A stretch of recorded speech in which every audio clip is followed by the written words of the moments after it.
Lectura del Santo Evangelio según San Marcos, capítulo 1, versículos 21 al 28.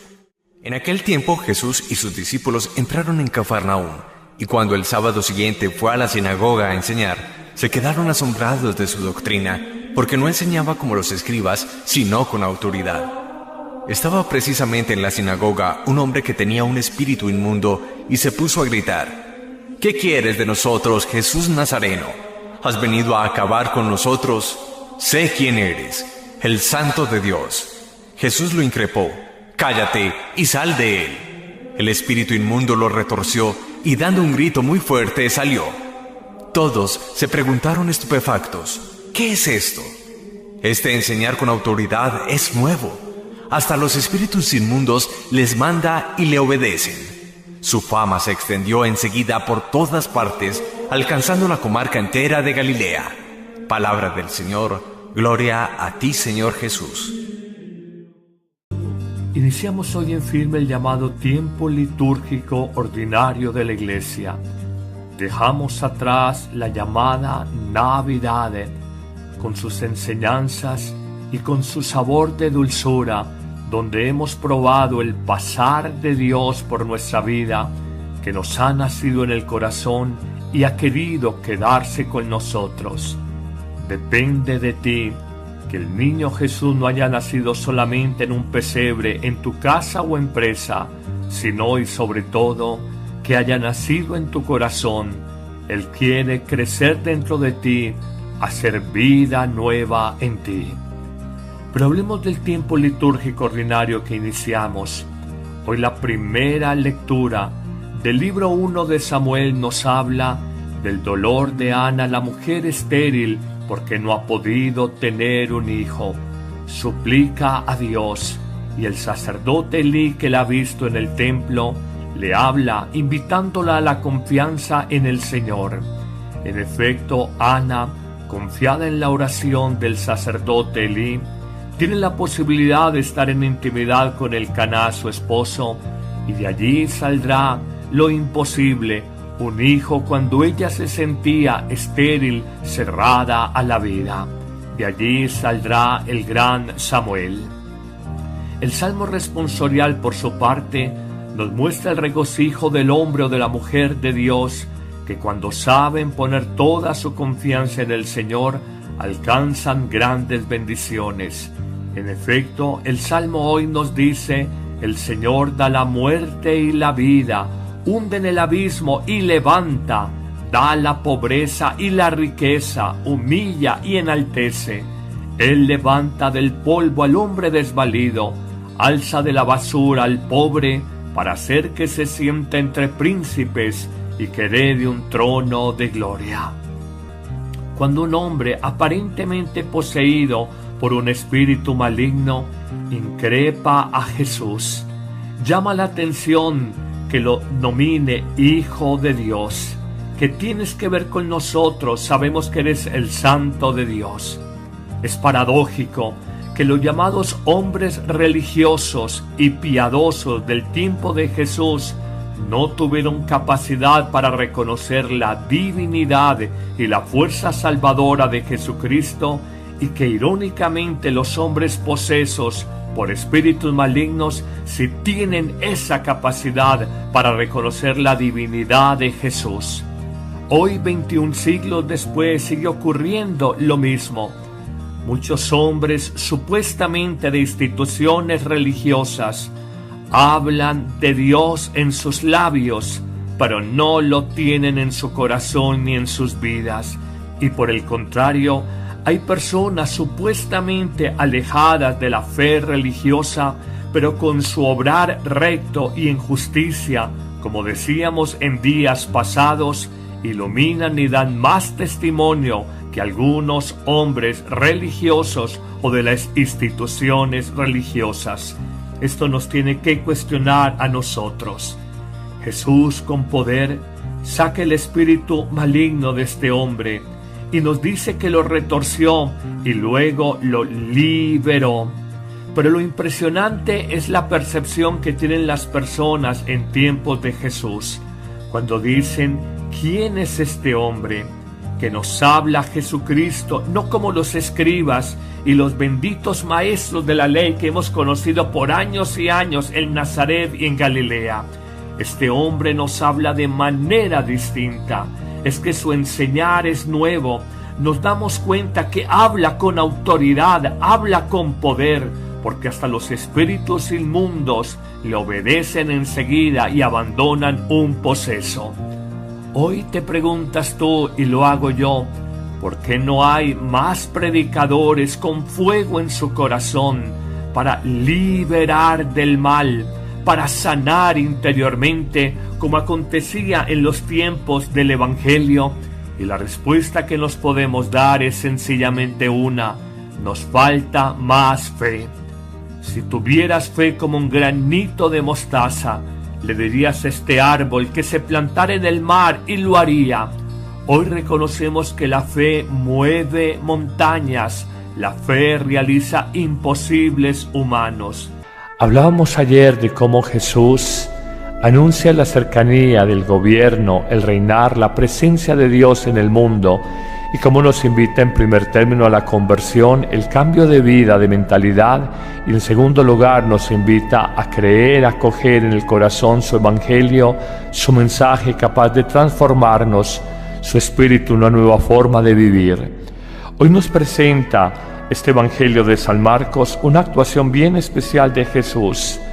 Estaba en la sinagoga, un lugar corriente de reunión del pueblo judío, y allí la gente le escuchaba asombrada de su doctrina, y le hacen una expresión que es frecuente y citada por los evangelistas.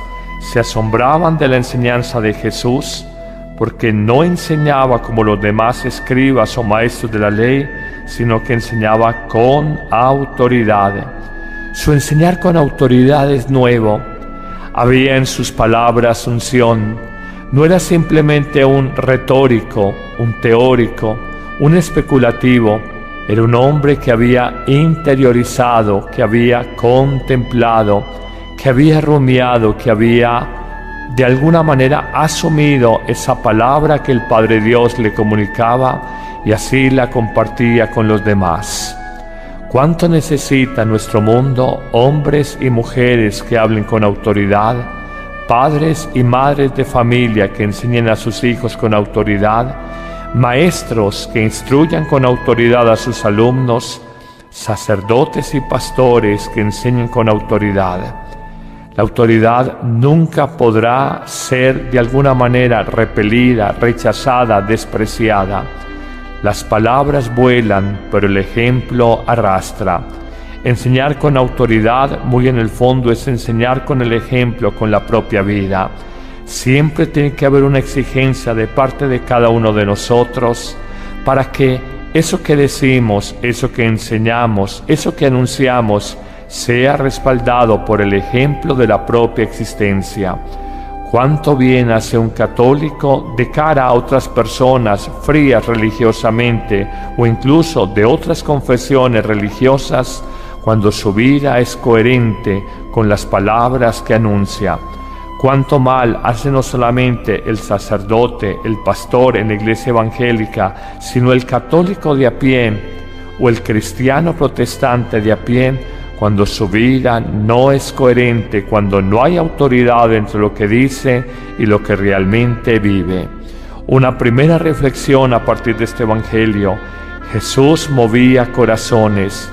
Jesús convocaba multitudes porque enseñaba con autoridad y claramente hace la precisión, no como los escribas de su tiempo, no como los maestros de su época, que en el fondo lo hacían más conceptualmente que desde la propia vida.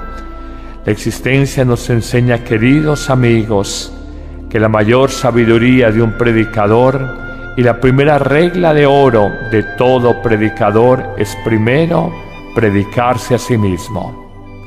La gran sabiduría del predicador es en primer lugar predicarse a sí mismo.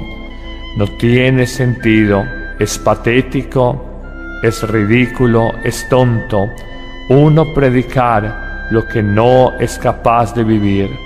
Eso lo hacemos todos los días y en el fondo es la tragedia y la tristeza de la incoherencia humana, o lo que llamamos el divorcio entre la fe y la vida, lo que decimos creer y lo que efectivamente vivimos en la cotidianidad. Pero hay un segundo momento en el Evangelio de hoy. Nos habla de que allí en la sinagoga había un hombre que tenía un espíritu inmundo. En los Evangelios para algunos hay ambigüedades sobre lo que significa un espíritu inmundo. Para algunos exégetas o estudiosos de la Escritura, los espíritus inmundos, algún tipo de enfermedades no conocidas, se les tildaba a estas personas de endemoniados. Para otros exégetas bíblicos, claramente la presencia del mal en un ser humano. Pero llama la atención que este hombre que tenía un espíritu inmundo, claramente y a diferencia de los llamados creyentes, de los judíos piadosos, claramente el hombre con el espíritu inmundo reconoce a Jesús. De hecho le dice: ¿qué quieres de nosotros, Jesús Nazareno? Sabemos quién eres, el Santo de Dios. Es una amarga ironía que los llamados judíos piadosos, hombres buenos, no reconocieran en Jesús de Nazaret al Mesías enviado por Dios, pero un hombre poseído por espíritus inmundos por el mal, y que esos espíritus inmundos hablen a través de él, si reconozcan en Jesús de Nazaret al Santo de Dios. Es una verdadera contradicción que a veces los hombres buenos no reconozcamos la presencia y la acción de Dios en nuestra vida, pero los llamados inicuos, malvados, alejados de Dios, sí reconozcan cuando una obra es de Dios y no de los hombres. Finalmente el Evangelio nos mostrará que ante esta realidad, ¿qué quiere de nosotros, Santo de Dios?, dirán el espíritu inmundo a través de los labios de este hombre. Jesús le increpa, y con esa autoridad con la que habla, también con esa misma autoridad actúa y le dice: cállate, cállate espíritu inmundo, silénciate, tengo poder para darte esta orden, sal de este hombre, no lo perturbes más. Dice con una gran fuerza descriptiva el Evangelio de San Marcos que el espíritu inmundo retorció al hombre y dando un fuerte grito, un muy fuerte grito, salió. Según el parecer de los exorcistas, son claras manifestaciones, a veces movimientos bruscos y fuertes del cuerpo, y luego los gritos intensos para que un hombre recupere su propia voluntad, su propio dominio.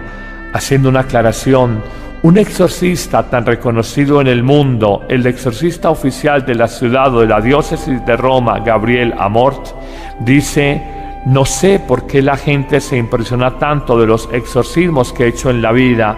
Si eso es simplemente alejar el maligno, el mal de una persona, es mucha más poderosa una reconciliación. La celebración del sacramento de la reconciliación es mucho más poderosa ella que el exorcismo como tal, porque en el sacramento de la reconciliación tú liberas, tú sanas a una persona del poder del mal. En el exorcismo simplemente alejas el mal de esa persona. En el fondo nos impresionan los exorcismos, pero no nos impresionamos y a veces hasta despreciamos la fuerza curadora, sanadora y transformadora del sacramento de la confesión, del sacramento de la reconciliación. Conozco hasta la saciedad en estos 20 años de sacerdocio los argumentos manidos, gastados y por demás absurdos de algunos no creyentes o de personas de otras confesiones que buscan descalificar la fuerza del sacramento de la reconciliación diciendo una expresión como esta: yo no me confieso con un sacerdote porque es pecador como yo. Con ese mismo argumento absurdo puedes decir: yo no voy donde un médico porque se enferma como yo. Es exactamente la misma razón argumentativa que te acompaña. No puedes visitar un médico porque se enferma como tú, si no puedes ir donde un sacerdote que es pecador como tú. Nada más absurdo. Si un médico se enferma es por su condición humana, y si un sacerdote peca es por su condición humana, pero el médico nadie le puede quitar su conocimiento humano por demás, y al sacerdote nadie le puede quitar el poder dado por Dios. Concretamente las palabras de Jesús: a quienes les perdonéis los pecados les quedan perdonados, a quienes se los retengáis les quedan retenidos. Todo lo que ates en la tierra quedará atado en el cielo, y lo que desates en la tierra quedará desatado en el cielo. Dos bellas enseñanzas: uno, enseña con autoridad; dos, exorciza, recordando que aún más poderoso que el mismo exorcismo que hoy nos descresta, nos deslumbra y nos impresiona tanto, es más el poder de un sacerdote cuando el nombre de Dios Padre, Hijo y Espíritu Santo es capaz de sanar y de perdonar el pecado del corazón humano. Amén.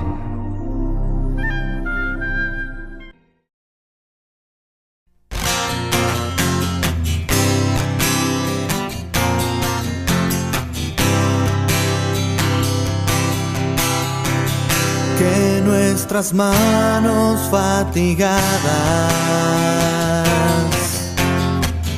pronto se han de fortalecer,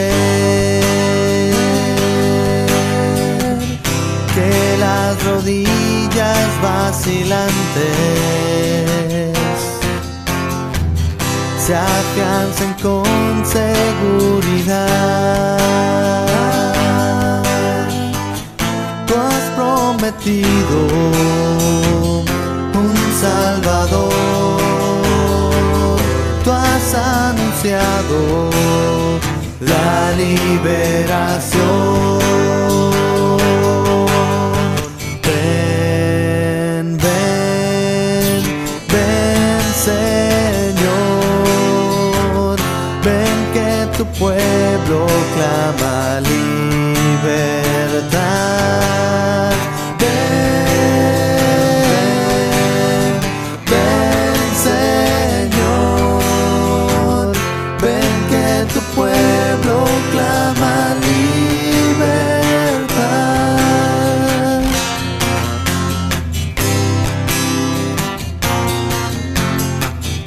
Los ojos de los hombres ciegos entonces se iluminarán, y los oídos de los sordos ya con sorpresa se abrirán. Los cojos andan, los ciegos ven, los sordos oyen, el mudo cantará. Ven, ven, ven, Señor, ven que tu pueblo clama libertad. Ven,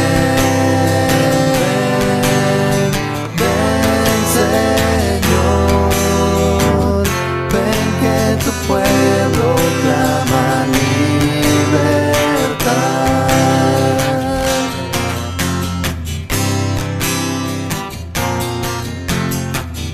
Que todo valle se levante,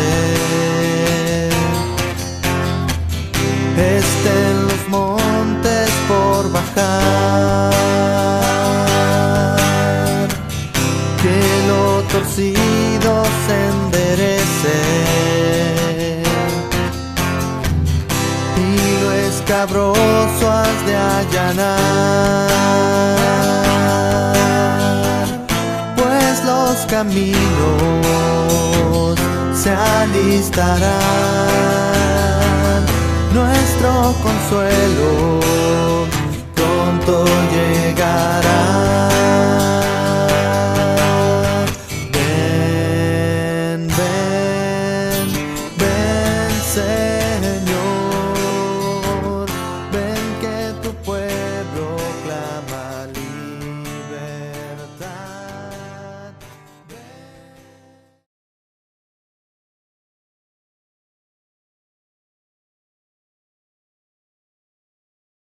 habla de manera distinta, es que su enseñar es nuevo.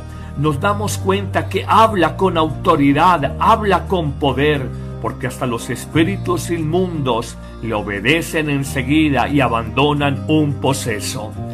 Hoy te preguntas tú, y lo hago yo, ¿por qué no hay más predicadores con fuego en su corazón para liberar del mal, para sanar interiormente, como acontecía en los tiempos del Evangelio? Y la respuesta que nos podemos dar es sencillamente una: nos falta más fe. Si tuvieras fe como un granito de mostaza, le dirías a este árbol que se plantara en el mar y lo haría. Hoy reconocemos que la fe mueve montañas, la fe realiza imposibles humanos. Hablábamos ayer de cómo Jesús anuncia la cercanía del gobierno, el reinar, la presencia de Dios en el mundo, y cómo nos invita en primer término a la conversión, el cambio de vida, de mentalidad, y en segundo lugar nos invita a creer, a acoger en el corazón su evangelio, su mensaje capaz de transformarnos, su espíritu, una nueva forma de vivir. Hoy nos presenta este evangelio de San Marcos una actuación bien especial de Jesús. Estaba en la sinagoga, un lugar corriente de reunión del pueblo judío, y allí la gente le escuchaba asombrada de su doctrina, y les dan una expresión que es frecuente y citada por los evangelistas: se asombraban de la enseñanza de Jesús, porque no enseñaba como los demás escribas o maestros de la ley, sino que enseñaba con autoridad. Su enseñar con autoridad es nuevo. Había en sus palabras unción. No era simplemente un retórico, un teórico, un especulativo. Era un hombre que había interiorizado, que había contemplado, que había rumiado, que había de alguna manera asumido esa palabra que el Padre Dios le comunicaba y así la compartía con los demás. ¿Cuánto necesita nuestro mundo hombres y mujeres que hablen con autoridad, padres y madres de familia que enseñen a sus hijos con autoridad, maestros que instruyan con autoridad a sus alumnos, sacerdotes y pastores que enseñen con autoridad? La autoridad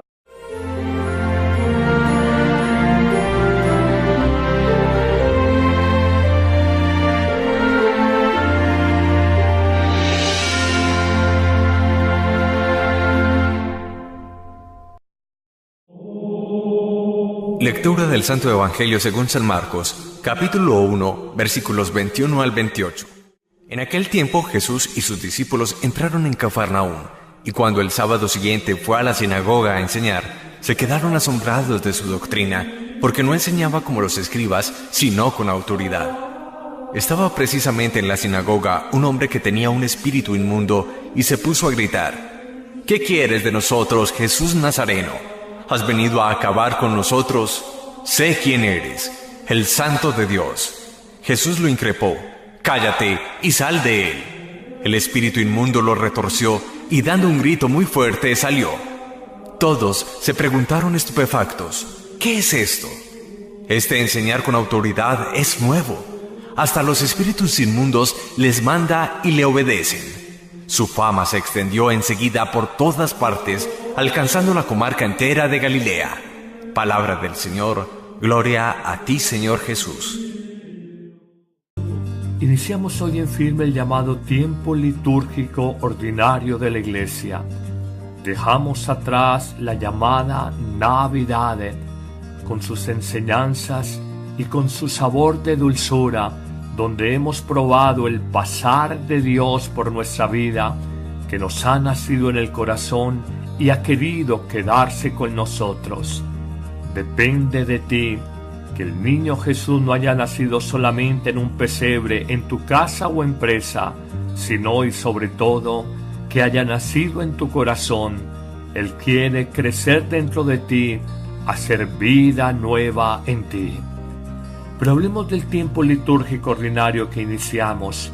Hoy la primera lectura del libro 1 de Samuel nos habla del dolor de Ana, la mujer estéril, porque no ha podido tener un hijo. Suplica a Dios, y el sacerdote Elí, que la ha visto en el templo, le habla invitándola a la confianza en el Señor. En efecto, Ana, confiada en la oración del sacerdote Elí, tiene la posibilidad de estar en intimidad con Elcaná, su esposo, y de allí saldrá lo imposible, un hijo. Nunca podrá ser de alguna manera repelida, rechazada, despreciada. Las palabras vuelan, pero el ejemplo arrastra. Enseñar con autoridad, muy en el fondo, es enseñar con el ejemplo, con la propia vida. Siempre tiene que haber una exigencia de parte de cada uno de nosotros para que eso que decimos, eso que enseñamos, eso que anunciamos, sea respaldado por el ejemplo de la propia existencia. ¿Cuánto bien hace un católico de cara a otras personas frías religiosamente o incluso de otras confesiones religiosas cuando su vida es coherente con las palabras que anuncia? Cuánto mal hace no solamente el sacerdote, el pastor en la iglesia evangélica, sino el católico de a pie o el cristiano protestante de a pie, cuando su vida no es coherente, cuando no hay autoridad entre lo que dice y lo que realmente vive. Una primera reflexión a partir de este evangelio: Jesús movía corazones. Jesús convocaba multitudes porque enseñaba con autoridad y claramente hace la precisión, no como los escribas de su tiempo, no como los maestros de su época, que en el fondo lo hacían más conceptualmente que desde la propia vida.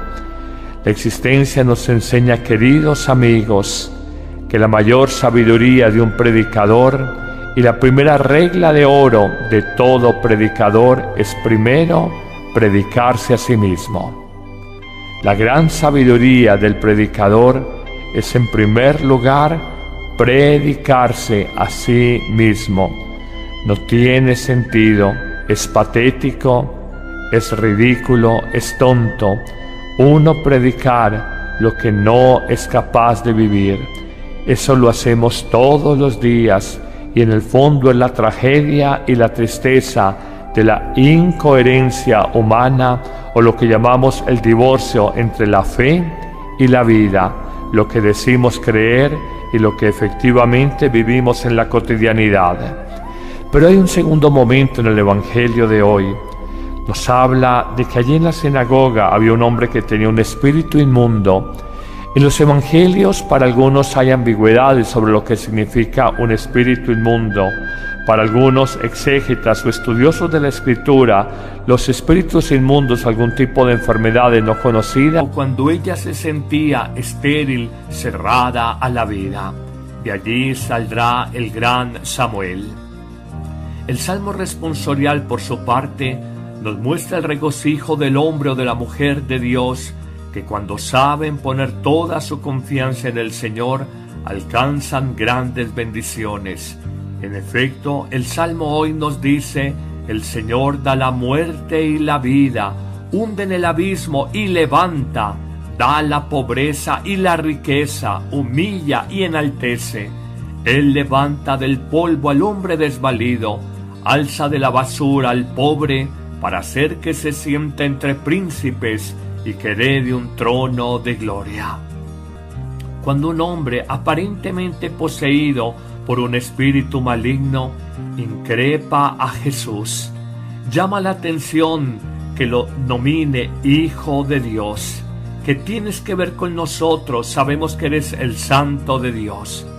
Es paradójico que los llamados hombres religiosos y piadosos del tiempo de Jesús no tuvieron capacidad para reconocer la divinidad y la fuerza salvadora de Jesucristo, y que irónicamente los hombres posesos por espíritus malignos sí tienen esa capacidad para reconocer la divinidad de Jesús. Hoy, 21 siglos después, sigue ocurriendo lo mismo.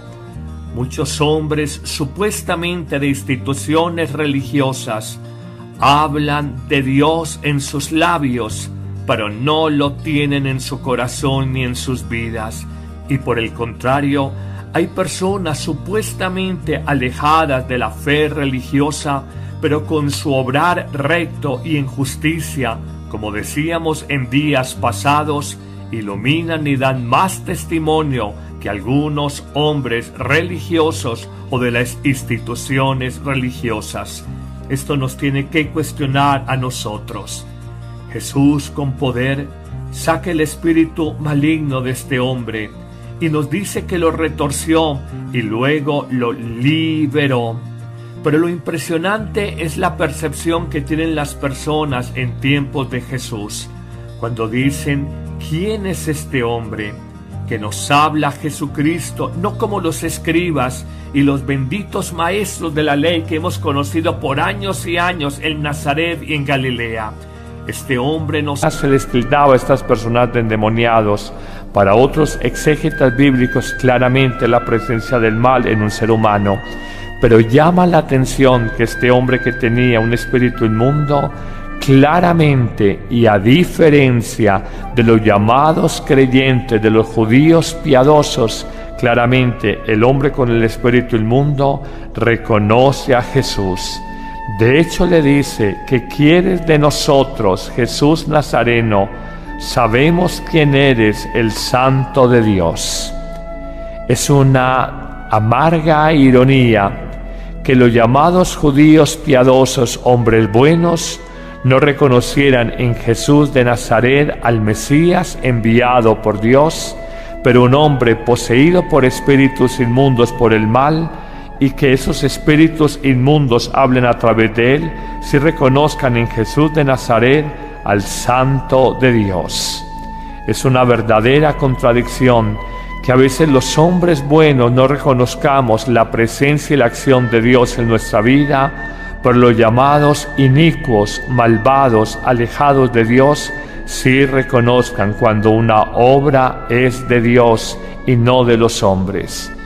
Finalmente el Evangelio nos mostrará que ante esta realidad, que quiere de nosotros, Santo de Dios, dirán el espíritu inmundo a través de los labios de este hombre, Jesús le increpa, y con esa autoridad con la que habla, también con esa misma autoridad actúa y le dice: cállate, cállate espíritu inmundo, silénciate, tengo poder para darte esta orden, sal de este hombre, no lo perturbes más.